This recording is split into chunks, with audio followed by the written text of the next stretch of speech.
Be ready. 15 seconds.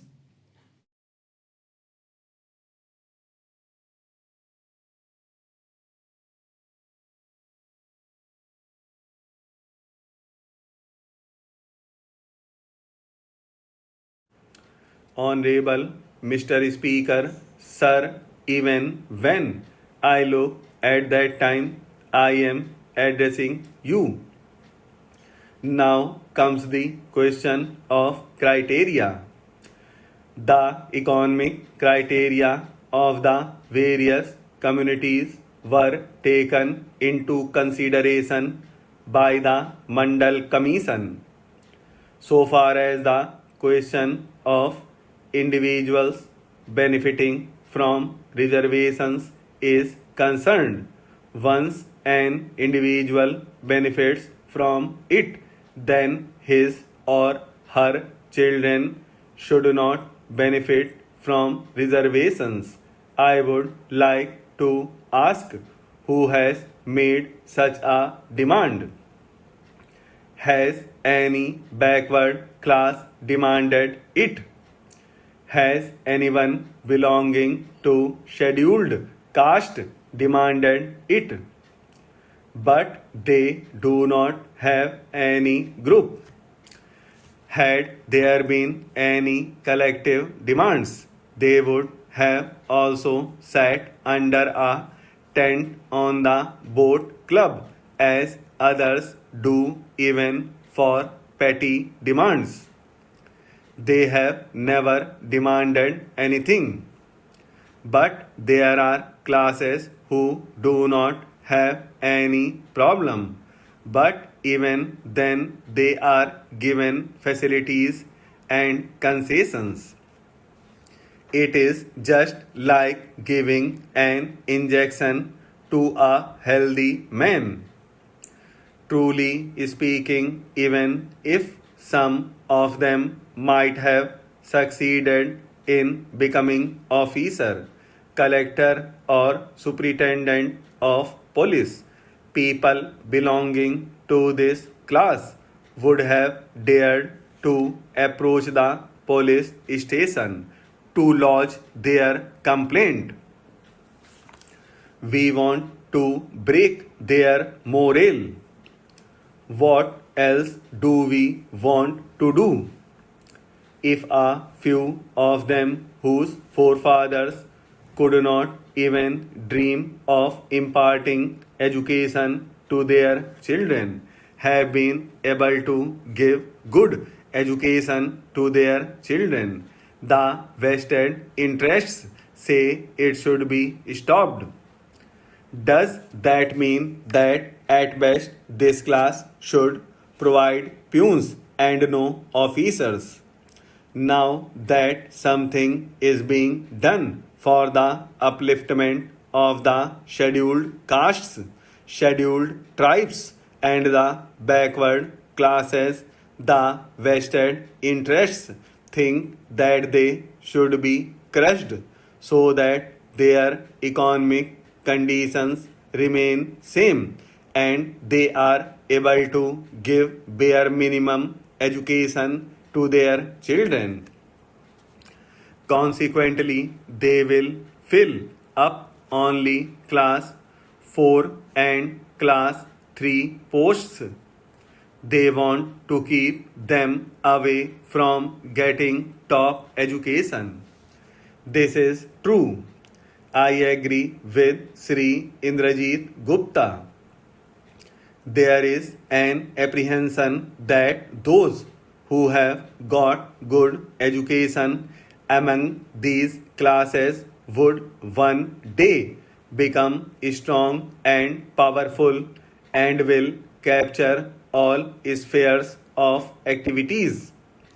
Had they been so powerful and rich, the percentage of the backward class in the class 1 service would have been more than the 4.5% and that of the scheduled castes and scheduled tribes would have been more than 8.5%.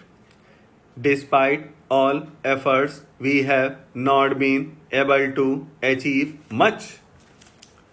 Sir, I have already explained the main features of the proposals contained in the finance bill in my budget speech. The details of the specific provisions in the bill have been explained in the explanatory memorandum circulated to honorable members. I do not therefore consider it necessary to cover the entire ground again.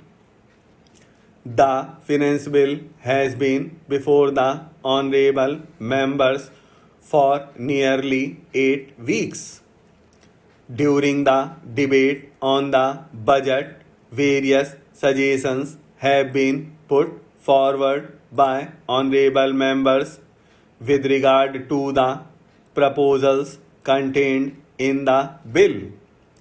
I have also received a large number of representations from members of the public, trade unions, Kisan organizations, consumer bodies, chambers of commerce, and other trade and professional associations on the proposals contained in the bill.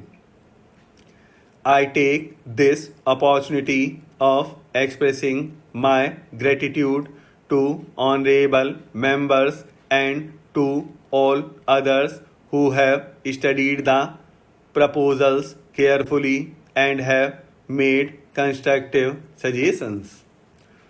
On a careful consideration of these suggestions, I have decided to modify some of the original proposals. With the indulgence of the House, I will now briefly explain the principal changes that are proposed to be made in the provisions of the Finance Bill. I shall first deal with proposals in regard to direct taxes.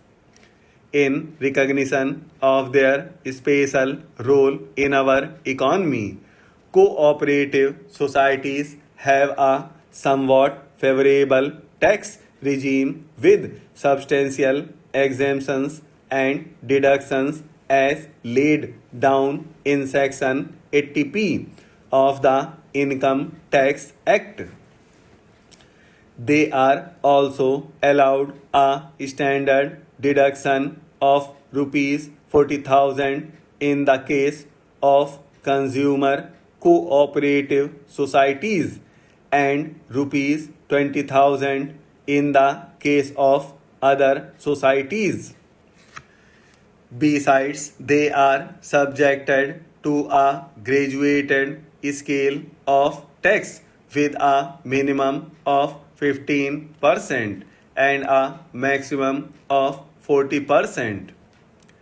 In order to provide further encouragement to the cooperative movement, I propose to further reduce the rate of tax by 5 percentage points at all levels. Tea industry is subjected to taxation by both the center and states. In addition to corporation tax, 60% of the income of SSEs in the business of growing and manufacturing tea is subjected to tax by respective state governments by imposition of tax on agricultural incomes. As producer of agricultural commodity, its fortunes fluctuate from year to year. To enable this labor intensive industry to raise and conserve resources mainly for the upgradation of plantations I propose to provide for a deduction for this purpose that is a slightly modified form of what was earlier available under sections 33AB of the Income Tax Act.